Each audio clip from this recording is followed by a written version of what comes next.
Hello, this is Matt on the Moon Lambo channel. The price action that we're seeing with XRP right now has been many, many, many years in the making.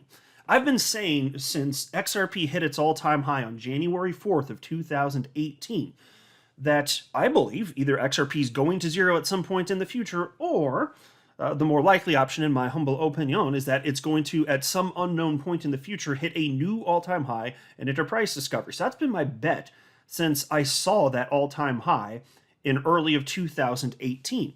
And I've been articulating for many years now, and I still firmly believe this, all of the price action for all of these years in between doesn't matter, because it's not outcome A or outcome B.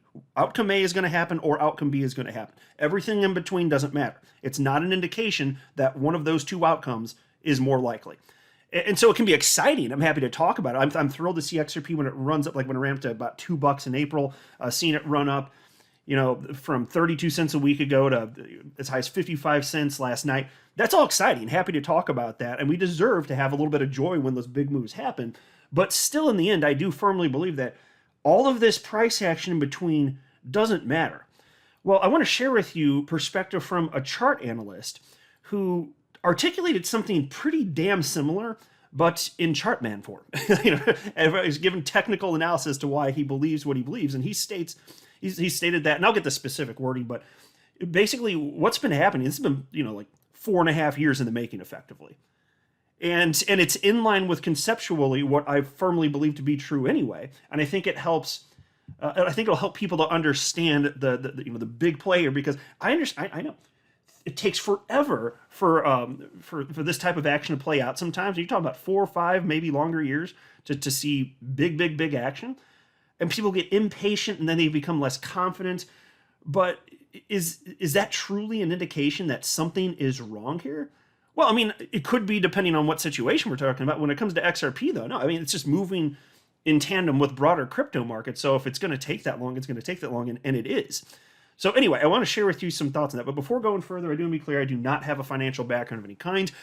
I am not offering financial advice, and you definitely should not buy or sell anything because of anything that I say or write. I'm just an enthusiast who enjoys making YouTube videos about crypto-related topics, but just as a hobby and just for fun.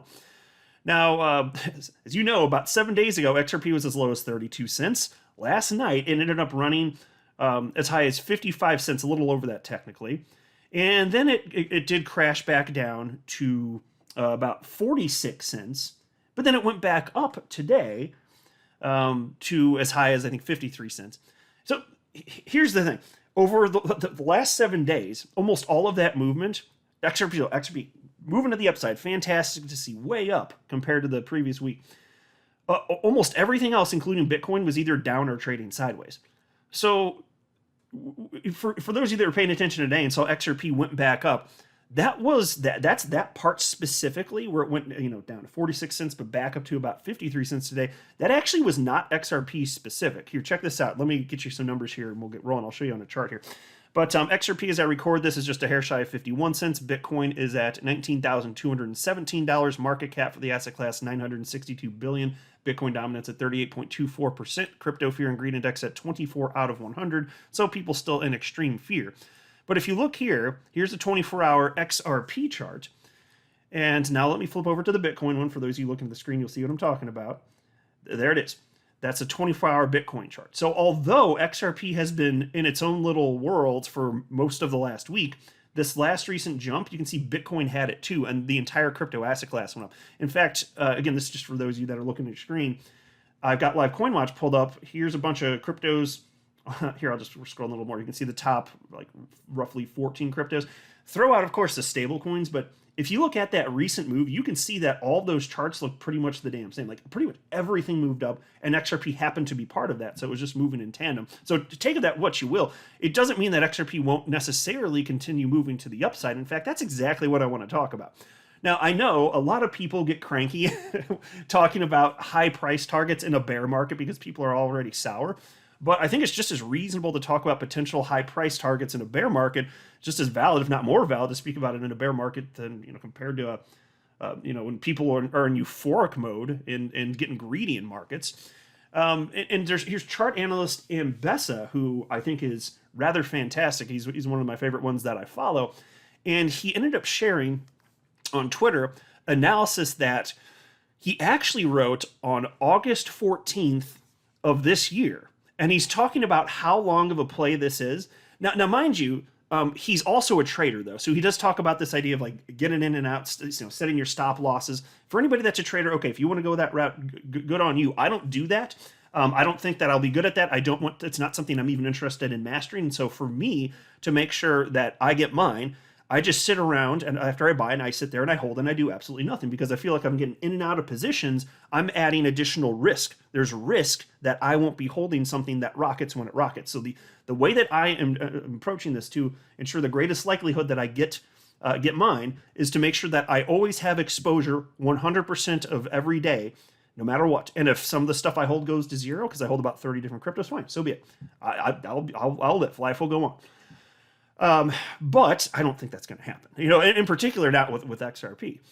And so, yes, I am holding for years on end, but, data shows the people that do that, and certainly in the stock market, it's true in crypto as well, those are the people that make the most money, because most people won't be good traders. So you do whatever you want. I'm just telling you the way that I'm looking at this. But this is tweeted out today, early in the AM hours, and this is from Mbessa, and he wrote, XRP/USD macro alpha hit a good resistance level today, e.g. 50 MA weekly, so that's moving average, of course. Hashtag macro-wise following the 17 fractal, but there is enough space for more consolidation. So what he's talking about is the fractal that's playing out now is like what happened in 2017. And then here's what he wrote, and he wrote a bunch in this image that he put on Twitter, which reads as follows. And this is the most interesting stuff here. Check this out. XRP... And again, let me say this again. What he wrote here, what I'm about to share, this is from August 14th of this year, so over a month ago. He wrote, XRP has been consolidating sideways for 4.5 years on a macro scale. Zoom out, and you will see that XRP/USD is currently retesting macro channel trendline, formerly resistance, as support while retesting the March 2021 breakout for the second time. So pause. That's chart analyst speak for all of the price action in between doesn't matter. I know you think consolidation, you're probably not thinking in terms of 4.5, sooner or later it'll be 5 years. A lot of people don't think about consolidation lasting half of a decade, but it does. You can have these things play out over decades. There have been market cycles I've seen analysts talk about with like gold, for example, that plays out over a few decades. So the fact that we're talking about close to half a decade doesn't mean that XRP is never going to pop. We still see the asset class moving in tandem, but it's been consolidating for this long. And don't forget, the first time XRP had its massive run from half a penny up to almost $4, that did take 5 years. So if it takes that long again, or a little bit longer, that's not wacky. It's normal. I don't think most people seem to realize that. And so that's why I keep saying the way I word it, since I'm not a chart analyst, is all of the price action that happens in between, while some of it can be fun to watch, it doesn't matter. None of the price action we've seen since early 2018, none of it's actually mattered. Because again, my bet, like I said at the outset of the video, is either XRP goes to zero or it's going to be worth a fortune because it's going to hit a new all-time high in enter price discovery. I think that's more likely than it going to zero. And if I'm wrong, fine, I lose everything. I always acknowledge, because I'm a realist, that could happen. I just really don't think it's going to. I really, really, really don't. I think it's going to be worth an absolute fortune. So then he wrote this. Risk-reward ratio tells you there is finally opportunity after the latest retest on June 21st. While the next key trend line is 50% up from here, a breakout would finally start a new rally with max channel target of $8 to $11 depending on the speed of the rally.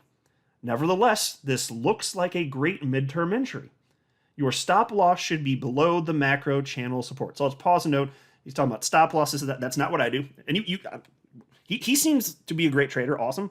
Almost nobody is. I'm not interested in it for myself. I think it'll get most people wrecked. I just hold. That's my deal. That's my jam. I'm always going to be like that. But look at this. $8 to $11. And that's not far off from what, like, for instance, the blockchain backer is anticipating. I haven't seen him change his opinion. If he has, somebody just let me know if I missed it or something. But I thought he was still talking like, what, $10 to $13 range. And Bessa says 8 to 11. Okay. Depending on the speed of the rally, the intensity effectively. So this isn't somehow not in the cards. He's just saying that this has been playing out over a very, very, very long time. And I think most people don't realize that this is actually normal. And we have limited data because crypto has only been around for a little over 13 years. I understand that. But what would indicate to anyone listening that this would be weird or an indication that XRP won't have a huge pop to levels that seem unfathomable today to some people anyway? What indication is there it's not going to happen? I'm sure as hell not seeing it. I see it getting set up for, I mean, look, if it's behaving like this in a bear market, holy freaking hell. And with the SEC attacking it, effectively, I know they're suing Ripple, but you get what I'm saying. It's an assault on everybody that holds XRP, too. And still, we have this massive pump. That's incredible. And then Mbessa continues, and he says, since it's XRP, this is a higher time frame call with a probability of short-term volatility and last weekly fake-out wicks like February 2017 before the huge rally started. So pause there again. And he says higher time. He's talking about the fact that, and he said because it's XRP. XRP trades sideways longer than most cryptos historically before it has big moves. So higher time frame, okay, that makes all the sense in the world to me. And they sum up fake out wicks like I saw in February 2017. And if memory serves, it could have been March. It might have been April of 2017. That's when XRP just started rocketing. I mean, it went from, I think at that point, its previous all-time high was like, I don't know, 0.6 of a penny or something like that. Or no, I take that back. It was 6 cents. It did at one point run up to 6 cents and then back down to like half a penny. But so that was at 6 cents was the all-time high, and then it was trading around half a penny in early 2017. Well, and then months later, it ran out of nowhere. It ran all the way up to like 42 cents, I want to say, and it may have been April. I'm just pulling from memory, admittedly, but think about that. It took 5 years for it to do that. Then it cratered back down. It got as low as maybe 10 or 12 cents for most of the rest of the year. And then at the end of the year, it really ran up to almost $4. So all of that seemed impossible to everybody else too, and people were getting tired of it, and they got out of their positions. And I'm like, okay, well, do whatever you want to do. I'm not telling anyone listening here what to do. I'm just saying what I think makes sense for me, and for me, that is hold and sit here and be patient and see if option A plays out and it goes to zero, or option B plays out and it hits all-time high. Understanding that nothing that happens in between, even though it's a number of years, none of it actually matters. That is it purely. So that's the way I'm looking at it. As far as what's going to happen in the short term, your guess is as good as mine. But it has been fun. It's exciting. Enjoy this stuff. When XRP moves up, enjoy. You deserve it. Because you're taking the misery when it goes down too. I mean, I don't feel the emotions, but I know a lot of people do. It's okay to feel excited and happy when it goes up like this, even though it's not option A or option B, as I'm calling them here in this video. Still, it's fine. It's perfectly reasonable. We're all humans. So again, short term, don't pretend to know, but there are a lot of analysts that have been highlighting in recent days that think there's a good chance that this thing's going to keep rocketing to the upside. So yeah, $8 to $11, okay. And who knows? Maybe they're wrong and it goes to 20 or 30. I don't know. In the next market cycle, next time it does pump, I don't know. I don't make price predictions, but even if it's $8 to $11, I'll be absolutely thrilled with that. I think my average buying price is somewhere around like 25 cents or something like that. I never actually calculated it. At this point, I don't think I'm going to, it doesn't matter. I feel highly confident as I like mentally tabulate it along the way. It's got to be around there. But wow. Anyway, so those are my thoughts. Let me know what you think, but I'm going to go ahead and wrap up the video here. I am not a financial advisor. You should not buy or sell anything because of anything that I say or write. That would be a very, very, very bad idea. Until next time, to the moon, Lambo.